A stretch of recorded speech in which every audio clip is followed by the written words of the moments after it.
Futile statements, insubstantial promises, veiled attacks, and no resolution. This is a short summary of the United Nations Security Council conference on the coronavirus crisis that took place last night. A conference that was an opportunity to pin responsibility on China for a recession that awaits all of us. It was, as feared, a wasted opportunity. Not much came out of it, except maybe an inconclusive war of words. All the 15 members of this council attended the meeting via video conference. It was a virtual session. It began with the United Nations Secretary General, Antonio Guterres, reminding member nations how this pandemic is the fight of a generation. It is. How it has eroded public institutions, postponed elections, downturned the economy and threatened social order, which is good because the council members need to know how and how much they're suffering. But the most essential aspect was left out. It was left untouched. The question of why. Why are they suffering? For whose faults? No mention of that. Their turns came.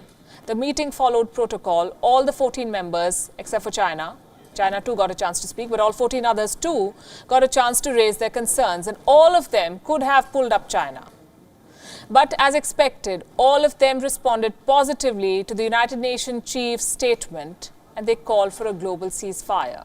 Except maybe the US. You'll have to give it to them for this.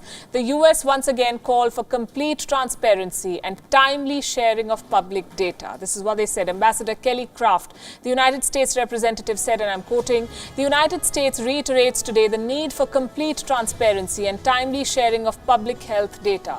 The most effective way to contain this pandemic is through accurate science-based data collection and analysis of the origins, characteristics, and spread of the virus."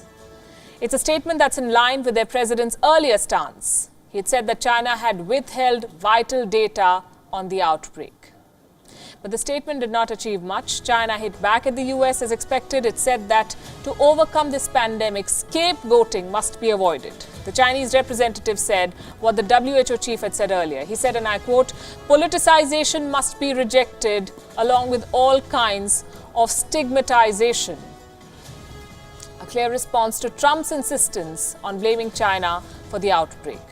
Here's something else that was in expected lines. Russia's response backed China. It extended complete support to the WHO. The Russian representative asked the member nations to reject prejudice, phobias, hatreds, and most importantly, suspicions. Reject suspicions. That's rich coming from Moscow, but that's besides the point. The most crucial Russian demand was the lifting of all non-UN mandated sanctions, i.e. American sanctions. It applies to US sanctions on countries like Venezuela and Iran, two very important allies of Russia. Then there was Europe.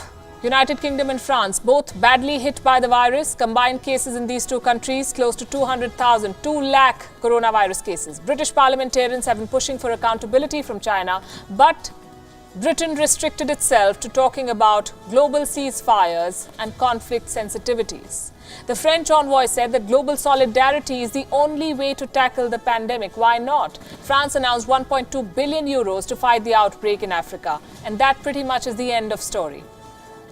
For all their promises of solidarity, each country chose to go its own way and do its own petty politics. This private session was never likely to yield any serious action. In fact, it even took place because the smaller member nations demanded it, not the big players. They came, they fought, and they only made it worse. If anything, this conference has only exposed the growing irrelevance of the United Nations and this Security Council.